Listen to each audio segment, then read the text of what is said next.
This is Erica.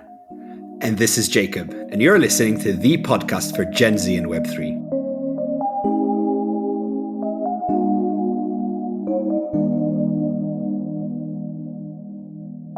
Go. Hello, Jacob. Hi, Erica. Are you excited for our first episode? Yes. So pumped. I'm so pumped. Me too.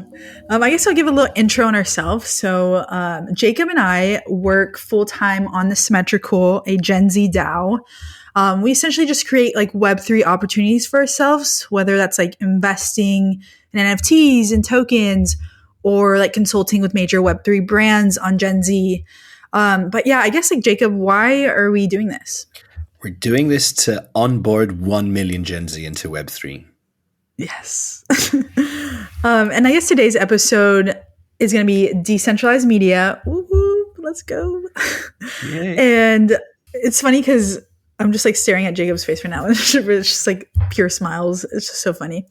But yeah, this episode is going to be about decentralized media. And we're going to kind of like center this around like Steph Alensung from Seed Club. She's a media steward there. And we had a fireside chat. She also was an advisor for us when we went through an accelerator through Seed Club, Seed Club's accelerator.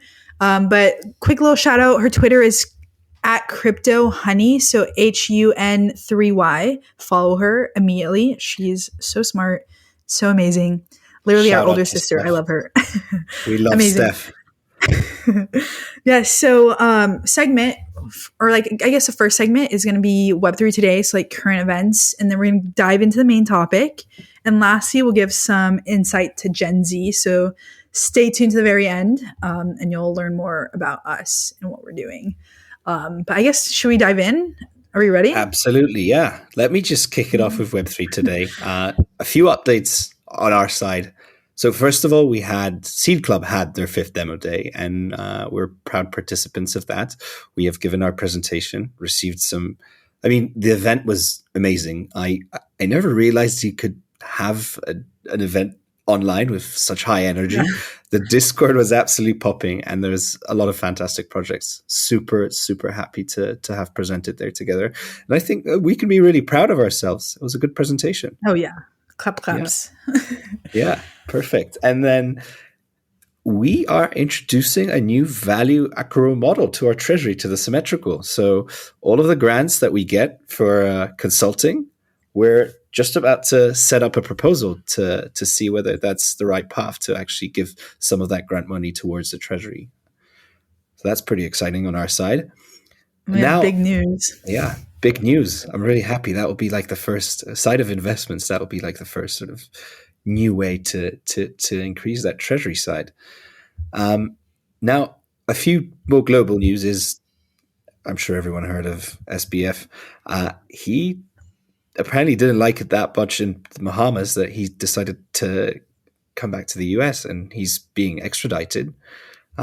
There's some gossip around him actually being able to stay at home with his parents for a $250 bail, according to Bloomberg. But on the other side, there's like some news saying that he had a much better, because there was like this rant on Twitter, like how bad the Bahamas jails are, but he had like air conditioning and like a private toilet and stuff like that. So pretty luxurious. And lastly is just very fresh news is that Brazil's President Bolsonaro has passed a bill to legalize crypto as a payment. So from what I understand, it's really meant to be like just like legal tender like in El Salvador. Now, I think we can move on to the main topic. That's news for today. Are we ready? Diving in? Let's do it. Yes. Okay, let's go. Thank you for current events. Let's dive in. So decentralized media, when I think of it as essentially like an organization or like a community that's all creating content, and then you get like crypto or like tokens of that DAO or some sort of rewards for creating content. Is that like kind of in the right realm? Yeah, that's like really one piece of it. So let's start us off with a quote from the wonderful Steph. And she said, Media in Web3 is the meta container for everything related to the DAO, or tokenized communities narrative network effect. This means media is responsible for ensuring the narrative and POV, point of view, vision, brand, and marketing are aligned across the entire community ecosystem. And really, this stack includes media creation, curation, and distribution. So distribution is members distributing content for an org. It can be your Discord channel where you just distribute media. Then the sort of step up from this is curation, and it's curating content for an org. And then lastly, we have creation. And I think that's really the hardest part, is to have this like decentralized creation. Got it. So I guess like to kind of spread Steph's summary, or like her idea that decentralized media is not just decentralized content creation, but it's multiple, it's like layers, like it's three things. I know she mentioned it as a pyramid once, so I like to view it like that as well. I'm super visual, so I definitely need that image. But pretty much, like, I guess to summarize, media distribution, when members of the DAO distribute content. Creation is when members are curating resources and the DAO posts that content.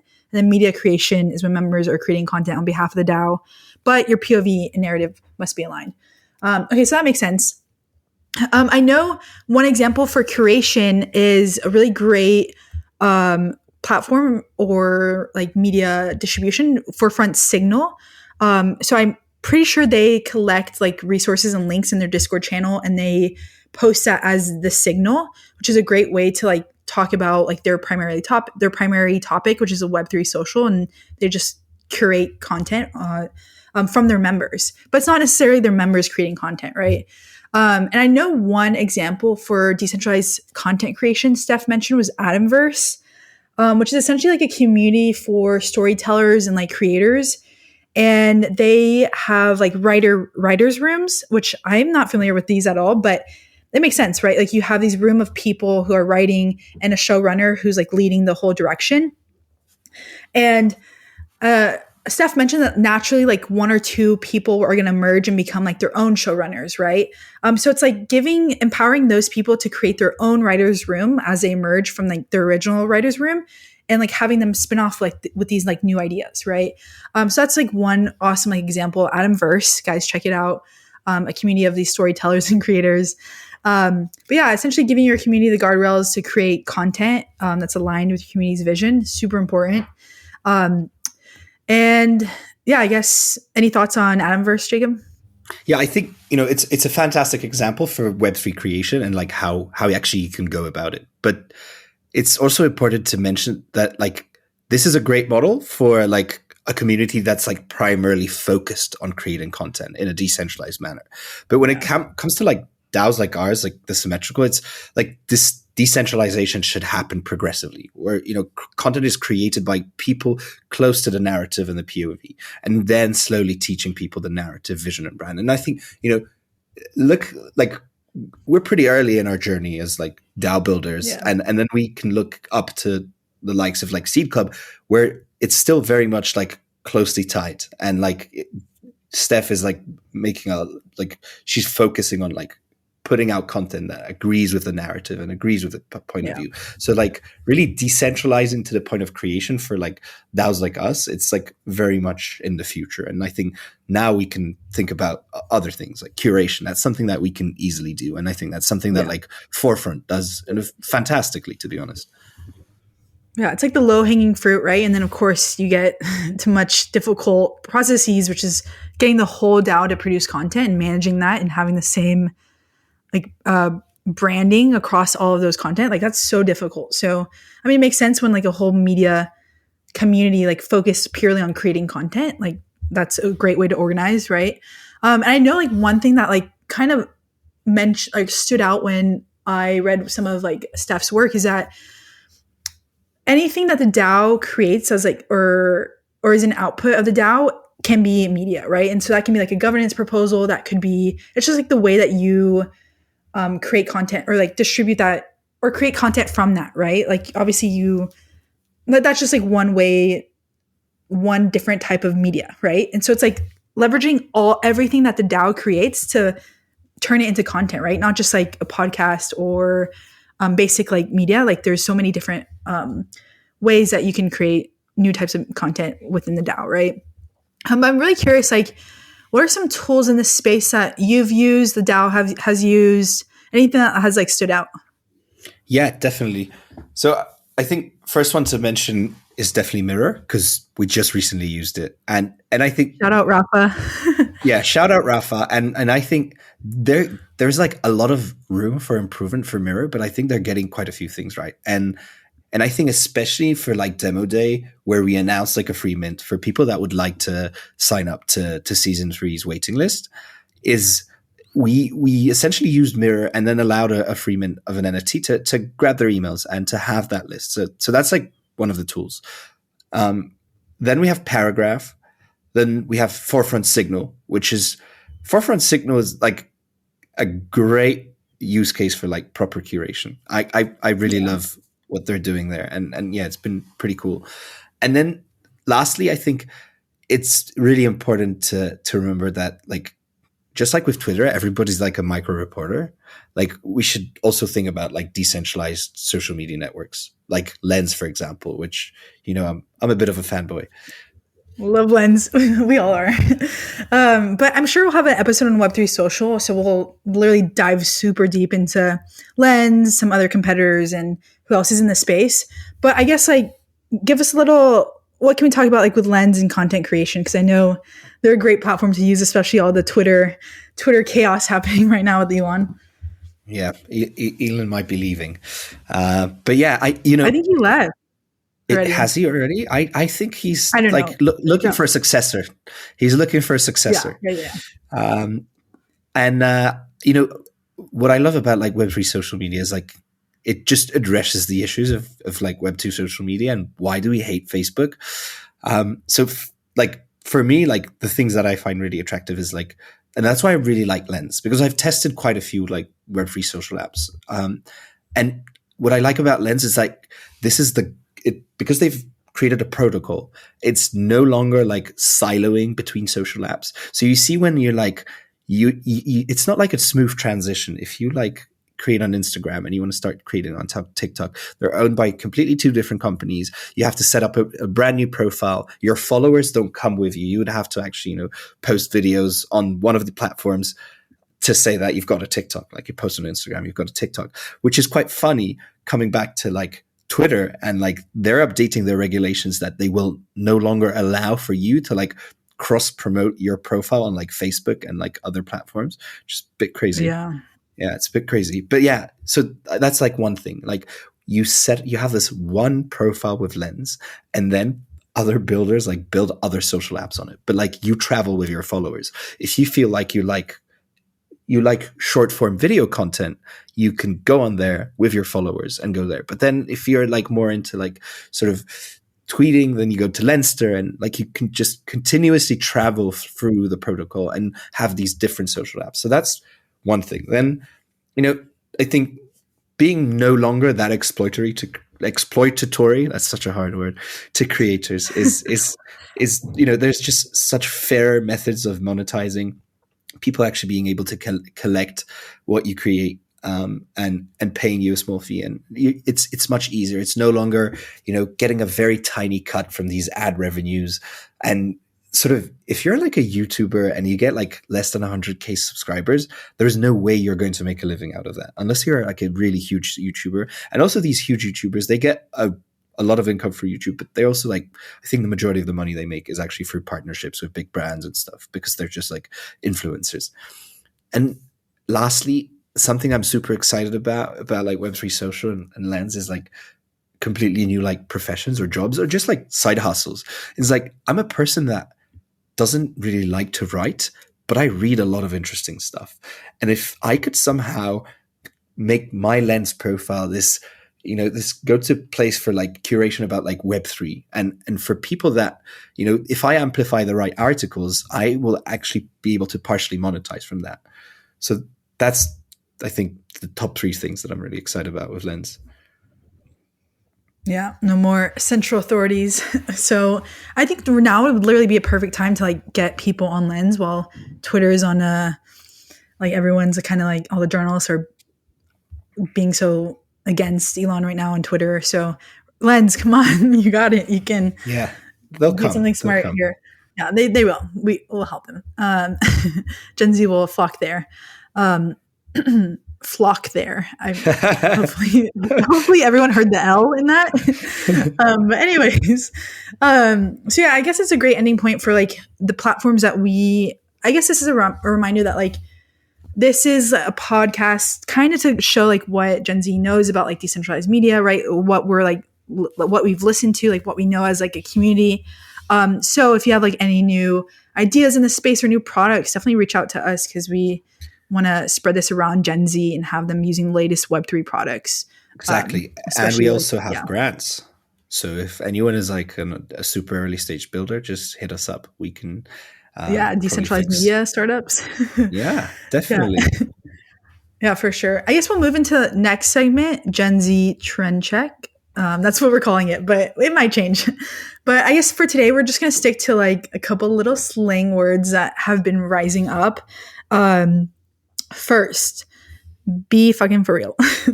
I love saying it so short because that's how like everyone says it, but it's BFFR.